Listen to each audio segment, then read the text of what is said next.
شیطان الرجیم بسم اللہ الرحمن الرحیم۔ آج کی جو ہماری نشست ہے اور گفتگو ہے صاحب شام جناب اختر عثمان صاحب کے ساتھ، اس کا عنوان ہے ادب کو کیسے پڑھا جائے۔ تو یہ ایک بہت ہی بنیادی سوال ہے آج کے دور کے لیے، ایک عام انسان کے لیے، کہ وہ ادب کو کیسے پڑھے۔ اس وسائل کی وفوری کے دور میں جب ہر چیز ہمارے پاس آسانی کے ساتھ دستیاب ہے، تو اس وقت ہمیں ایک بہت بڑا مرحلہ درپیش ہے اشیاء کے، مناظر کے انتخاب میں، اور اسی طرح کتابوں کے انتخاب میں اور ادب کے انتخاب میں، کہ ہم ادب کو کیسے پڑھیں۔ اور جو ہمارے پاس موجود چیزیں ہیں، چاہے وہ ہمارے نصاب میں ہوں، ہمارے سلیبس میں، یا نصاب سے باہر ہوں، یا وہ سوشل میڈیا کے ذریعے سے، یا وہ اپنی پاپولیرٹی کے ذریعے سے ہمارے سامنے آ رہی ہیں، اور کچھ چیزیں ایسی ہیں جو ہم سے اوجھل ہیں، بہت اہم ہیں اور اوجھل ہیں۔ تو آج کے ہمارے جو صاحب شام ہیں، ان کی زندگی کے، ادبی زندگی کے مختلف پہلو ہیں۔ ان کا ایک بہت بڑا پہلو، وہ تو آپ حضرات کے سامنے، خواتین و حضرات کے سامنے آ گیا، وہ ہے شاعری کا۔ اس کے علاوہ جناب اختر عثمان صاحب تقریباً پچھلے 30-35 برس سے حلقہ ارباب ذوق کے مختلف اجلاسوں میں، مختلف شہروں کے اجلاسوں میں شامل رہے۔ حلقہ ارباب ذوق ہمارے بر صغیر کی ایک بہت بڑی ادبی تنظیم ہے، جس میں ادب کے لیے لوگوں کی ادبی تربیت کی جاتی ہے، اور اس میں مختلف غزلیں، نظمیں تنقید کے لیے پیش کی جاتی ہیں، اور مضامین تنقید کے لیے پیش کیے جاتے ہیں۔ اس میں جناب اختر عثمان صاحب تقریباً 30-35 برس تک وہ ابھی بھی شامل ہیں، لوگ ان سے سیکھ رہے ہیں، اور اس میں ان کی گفتگو رہی۔ اور یوں ان کا ایک دوسرا بڑا پہلو ہمارے سامنے آتا ہے، جسے ہم تنقید ادب کہتے ہیں، انتقاد ادب کہتے ہیں۔ اس کے علاوہ ان کا تیسرا سماجی پہلو ہے، ادبی سماجی پہلو ہے، کہ ان کا نہ صرف اپنے سینئرز کے ساتھ، معاصرین کے ساتھ، بلکہ اپنے جونیئرز کے ساتھ بہت گہرا تعلق رہا، اور یوں جو سکھانے کا عمل ہے وہ بھی کم و بیش 35-40 برس سے وہ جاری اور ساری ہے۔ اسی طرح جیسے پچھلی گفتگو میں جناب ڈاکٹر عابد سیال صاحب نے فرمایا تھا کہ اختر عثمان صاحب مختلف زبانیں جانتے ہیں، جس میں اردو، فارسی، انگریزی اور مقامی زبانیں پٹھاری، پنجابی، سرائکی، اور اسی طرح عربی ادبیات کا بہت گہرا شغف، اور دنیا کی مختلف زبانوں کے مطالعے کا شوق، ان کے بارے میں آگاہی، اور اسی طرح جو سماجی علوم ہیں ہمارے، ان کے بارے میں گہری آگاہی، وہ جناب اختر عثمان صاحب کے یہاں موجود ہے۔ اور اسی طرح ان کے تنقیدی مضامین وہ مختلف زاویوں سے نظریاتی تنقید میں بھی، عملی تنقید میں بھی موجود ہیں، جس کی ایک عملی شکل مطالعہ بیدل کی صورت میں ہمارے سامنے آ چکی ہے، اور باقی کچھ تنقیدی مضامین جیسے کہ یہاں پر ڈسپلے پر موجود ہے، وہ بھی عنقریب انشاءاللہ شائع ہونے والے۔ تو ہم جناب اختر عثمان صاحب سے یہ گزارش کریں گے کہ سب سے پہلے تو ہمیں یہ بتائیں اختصار کے ساتھ، چونکہ ہمارے طلباء اور طالبات بھی یہاں موجود ہیں اور دوسرے دوست بھی موجود ہیں، کہ ادب کیا ہے؟ بہت شکریہ، السلام علیکم ورحمۃ اللہ وبرکاتہ۔ ادب بنیادی طور پر ایک تہذیبی سرگرمی ہے، یہ محض حظ اندوزی کا کام نہیں ہے۔ میں اکثر کیا کہا کرتا ہوں کہ تخلیقی ادب تہذیب کاری ہے، تنقیدی ادب تہذیب خوانی ہے، اور تحقیقی ادب جو ہے یہ تہذیب کاوی ہے، یعنی کارونگ دا سویلائزیشن۔ تو ادب کیسے پڑھا جائے، اس کا جواب یہ ہے کہ ادب کو ایک تہذیبی سرگرمی کے طور پہ پڑھنا چاہیے، جیسے آپ عشق کرتے ہیں، ادب کو ایسے پڑھیے، کیونکہ یہ کسی بھی فالتو چیز کو اپنے پاس پھٹکنے نہیں دیتا، اور ادیب جو ہے سوائے ویلیوز میں جو خیر کی اور جمال کی ویلیوز ہوتی ہیں، ان کے علاوہ معاشرے میں کچھ بھی کنٹریبیوٹ نہیں کرتے. وہ خیر کے حق میں، اگر اس کا غلو بھی ہے تو وہ خیر کے حق میں ہے، اور اس کی جو جمال کاری ہے وہ بھی خیر کے حق میں ہے. تو ادب کو ایسے پڑھیے جیسے آپ عادات پڑھتے ہیں کہ اگر میں یوں کروں گا تو یہ نہ ہو جائے، میرے جو چاہنے والا ہے اگر میں فلاں رویہ اختیار کروں تو جواباً اس کا رویہ کیا ہوگا، یہ پہلے سے ادیب کو معلوم ہونا چاہیے. اور خاص طور پر اپنی زبانوں کی خوشبو جو ہے اس کو آپ آفاقی سطح پر ریپریزنٹ کریں کہ آپ کے پاس ایک گلوبل سطح پر ریپریزنٹ کرنے کے لیے کیا چیز موجود ہے، وہ آپ کے تہذیبی فلیور کے علاوہ کوئی بھی نہیں ہو سکتا، جو پہلے سے موجود نہیں ہے. تو میرا خیال ہے کہ لٹریچر کے بارے میں وہ جو میں اکثر دہراتا بھی رہتا ہوں کہ W.B. Yeats نے لٹریچر بلکہ پوئٹری کے بارے میں ایک بات کی ہے کہ you cannot give a body to something that moves beyond the senses unless your words are as subtle, as complex, as full of mysterious life as the body of a flower or of a woman. کہ آپ کسی شے کو جو ماورائے حواس گھومتی ہو کوئی شکل نہیں دے سکتے تاں کہ آپ کے الفاظ ایک عورت یا ایک پھول کے جسم کی طرح بخود خزیدہ، مرموز اور اسراریت سے متصف نہ ہو. اچھا، یہاں فیمنزم والوں کو اعتراض ہو سکتا، ہونا بھی چاہیے، جائز اعتراض ہے، لیکن میں یہ سمجھتا ہوں کہ بنی نوع انسان میں اوقات کار کی تقسیم اس طرح ہے کہ مرد اور عورت کو آپ بنی نوع انسان کے دو الگ الگ شعبے نہیں کہہ سکتے. یہ دونوں ایک ہی شعبے میں اپنی اپنی طرف سے خیر کی اقدار ڈالتے چلے جاتے ہیں، جمال کاری کرتے ہیں، اور جمال جو ہے وہ آپ کو نیچر سے لے کے، قدرت سے لے کے ایک سوشل انڈیویجول تک وہ آپ کو دکھائی دیتا ہے. اب شاعر یا ادیب جو ہے وہ کرتا کیا ہے؟ وہ یہ کرتا ہے کہ سماج میں موجود جو وضع موجود ہے سماج کی، اس میں کچھ ترمیمات تجویز کر دیتا ہے جن کی وجہ سے اسے لگتا ہے کہ یہ ترمیم اگر میں کروں اور یہ ویلیو ایڈ کروں تو یہ سماج زیادہ جینے کے اور زیادہ رہنے کے قابل ہو جائے گا.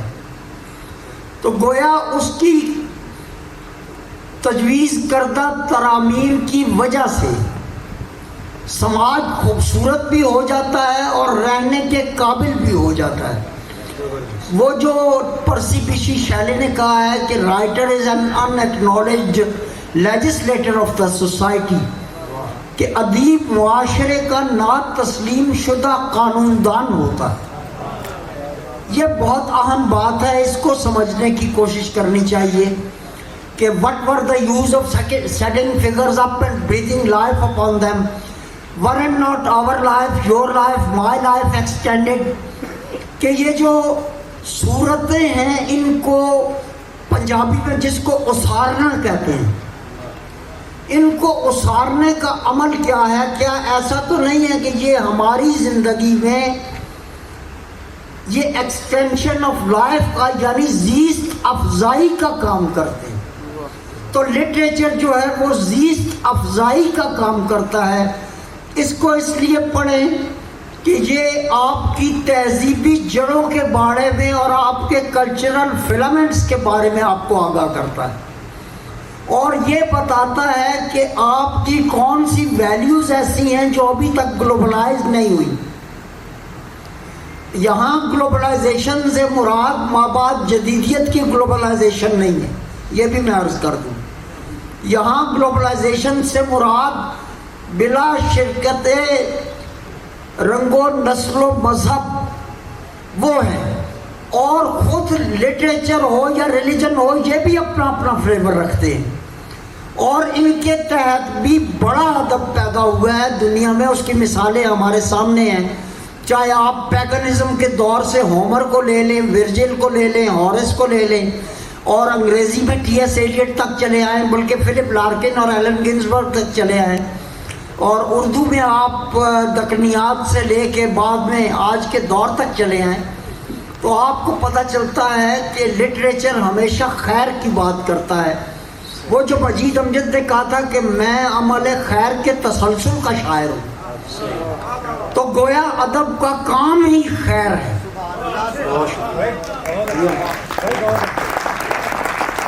یہاں سے آپ کی گفتگو میں کئی ایسے لفظ آئے جو ممکن ہے ہمارے کچھ دوستوں کے لیے وہ نئے ہوں اور ان کے لیے مشکل ہوں. اس سے ایک میرے ذہن میں سوال یہ آتا ہے کہ ادب مشکل کب ہوتا ہے، آسان کب ہوتا ہے، اور اگر کسی ادب کے بارے میں ہم یہ کہیں کہ یہ مشکل ادب ہے تو اس کو کیسے پڑھا جائے؟ جی دیکھیں، شروع لکھی گئی ہیں غالب کی، بلکہ بعد میں آپ تو میر کی بھی بہت ساری شرحیں آپ کو مل جاتی ہیں. بلکہ اگر مجھے اجازت دیں تو میں اس کو مزید تھوڑا سا ایلیبریٹ کر دیں. وہ اس طرح کے ابھی آپ نے اس گفتگو میں فرمایا، جمال کاری کی بات کی، آپ نے تہذیب کی بات کی، آپ نے کچھ کورس پیش کیے WB ایڈس کا بھی، اور آپ نے کہا کہ وہ دوسری جو آپ نے ڈیفینیشن بتائی پوئٹ کے بارے میں کہ وہ لیجسلیٹر ہے، وہ مقنن ہے، قانون ساز ہے وہ.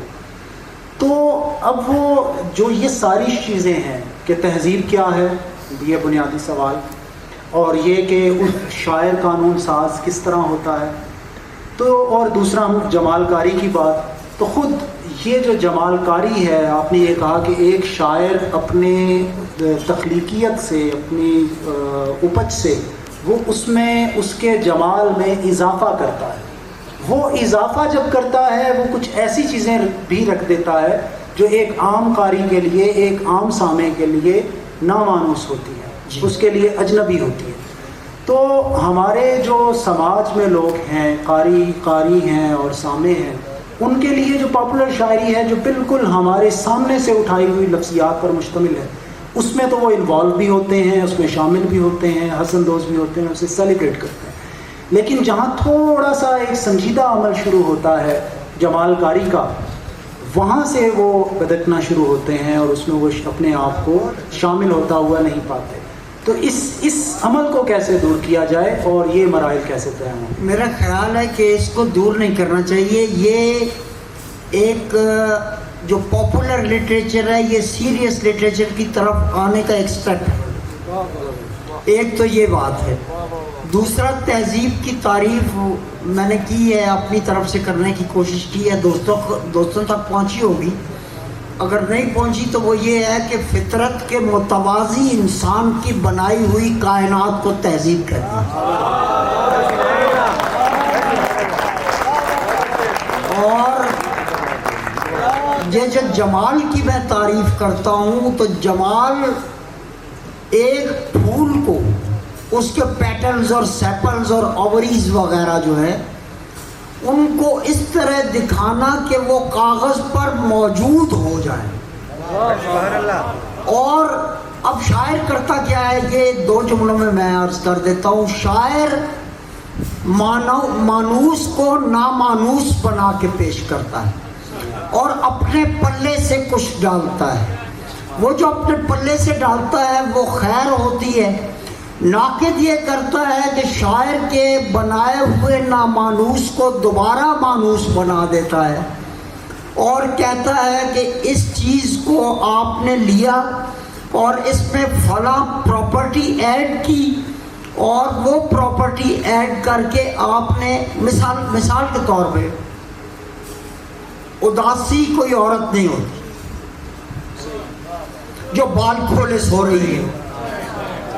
اب شاعر نے پرسونیفائی کر دیا اس کو کہ ہمارے گھر کی دیواروں پہ ناصر اداسی بال کھولے سو رہی ہے. تو واضح طور پر یہ ایک سوشل کمنٹ ہے. جس میں یہ کہا گیا ہے کہ یہ جو ناکردہ کاریاں ہیں ہمارے صاحبان اقتدار کی، ایک پہلو اس شعر کا یہ بھی ہے، وہ ہمارے سامنے آ رہی ہیں۔ پھر جب غالب کہتا ہے کہ غارت گرے ناموس نہ ہو گر ہوس زر، کیوں شاہد گل باغ سے بازار میں آوے، تو وہ باقاعدہ ایک اکنامک سروے پیش کر رہا ہے جمال کے ساتھ۔ وہ کوئی اکانومسٹ نہیں ہے، وہ تو پوئٹ ہے۔ لیکن جب میر یہ کہتا ہے کہ میر عالم تمام بس جاوے، بن پڑے ہم سے روزگار ہے کاش، تو یہ دونوں میر و غالب اکانومسٹ نہیں ہیں، لیکن اپنے معاشرے کی نبضوں پر ان کے ہاتھ تھے، اور انہوں نے خیر داخل کی۔ میر نے عالمی سطح پر اور غالب نے عالمی سطح پر اگر ان کے ترجمے اچھے لوگوں نے کیے ہوتے جو آج تک نہیں ہوئے، یہ ترجمہ کرنے والوں کی نااہلی ہے، اس میں میر کا اور غالب کا اور اقبال کا کوئی قصور نہیں۔ تو اگر وہ ہوئے ہوتے تو ہماری یہ فلیور جو ہے جس کو میں ابھی کہہ رہا تھا، یہ ایک عالمی سطح پر باقاعدہ متعارف ہوا ہوتا۔ ایک چھوٹی سی مثال دیتے ہیں اور آگے بڑھتے ہیں۔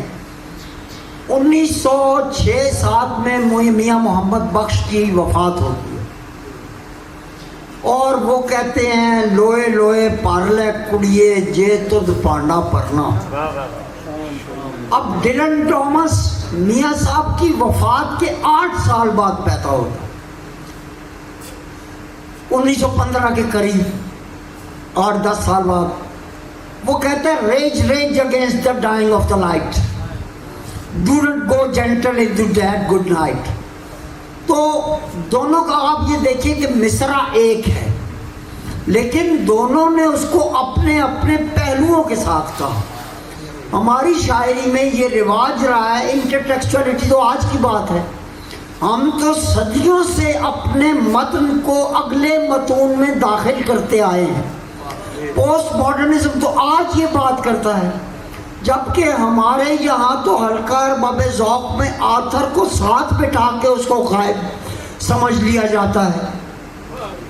تو اصل میں ایک میں نے پہلے بھی اپنے ایک انٹرویو میں ذکر کیا تھا کہ ہم ایک بڑی سطح کے بیکاری ہیں۔ جو حکومت آتی ہے وہ کہتی ہے ہم نے کشکول توڑ دیا، وہ اس لیے توڑتی ہے کہ وہ کشکول چھوٹا ہوتا ہے، وہ بڑا کشکول لینا چاہتے ہیں۔ تو اسی طرح ہم تھیریز کے غلام بن کے رہ گئے ہیں۔ مابعد جدیدیت کے نام پہ آج کل جو آپ کی جامعات میں ہو رہا ہے اس پہ غور کریں۔ یہ گفتگو ادب اور جمالیات سے دور نکل جاتی ہے، اور میں یہ سمجھتا ہوں کہ ادیب کے سچ کو سائنسی سچ نہیں ماننا چاہیے، کیونکہ سائنس اپنی تردید کرتی ہے۔ ایک بڑے سے بڑے سائنسدان کا تجربہ جب وہ کر چکتا ہے تو اس کو ایک عام سا لیبارٹری ٹیکنیشین لیبارٹری میں دوہرا کے دکھا سکتا ہے، لیکن ایک ادیب کے تجربے کو کوئی دوسرا شخص دوہرا نہیں سکتا۔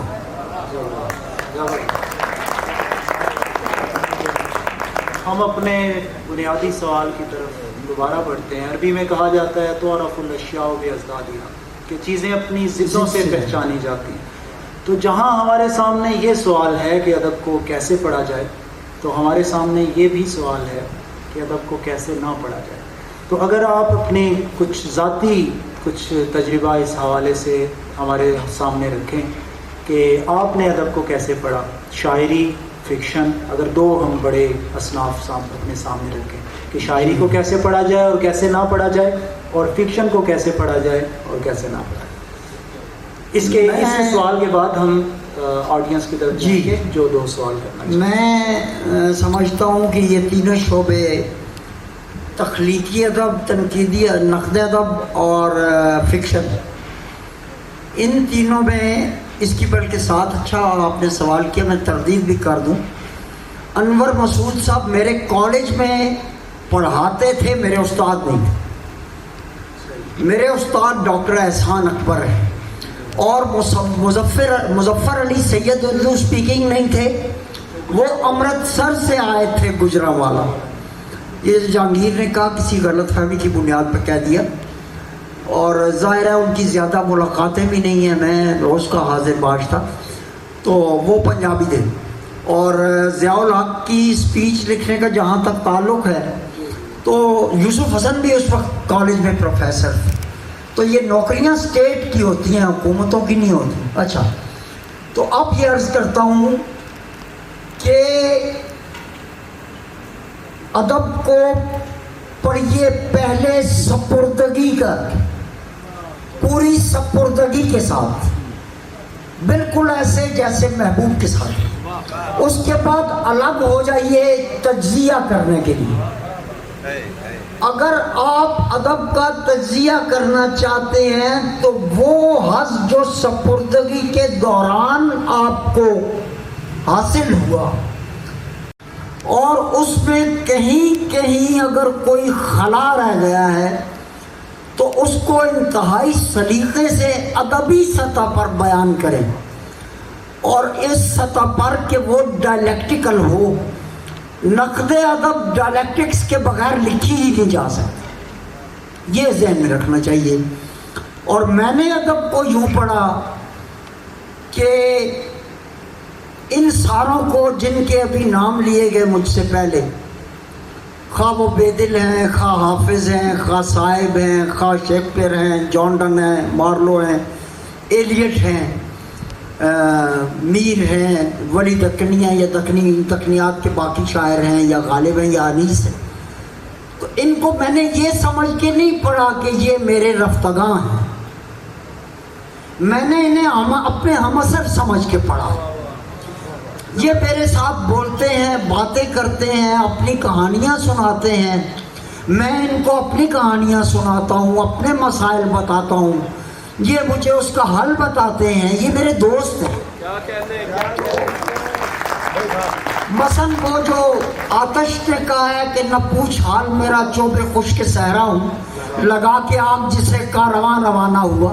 اور جس کو صاحب نے کہا کہ ہم رہن رفتند اما داغشن از دل نہ رفت، آتشی پر جائیے ماند کاروان چن بگذرا، کہ وہ آگ جو کارواں جلا کے چلا جاتا ہے، ہم سارے لوگ مل کے اس کو بیٹھ کے تاپتے ہیں، بیدل کے ساتھ، کبھی شیکسپیئر کے ساتھ. کیسے ہمیشہ عظیم ادب وہ ہوتا ہے جو ہر زمانے میں آپ کے ساتھ چلے، چاہے وہ کسی بھی زبان میں لکھا گیا ہو. ہر زمانے کا قاری اس کا مخاطب صحیح ہوتا ہے. بہت شکریہ.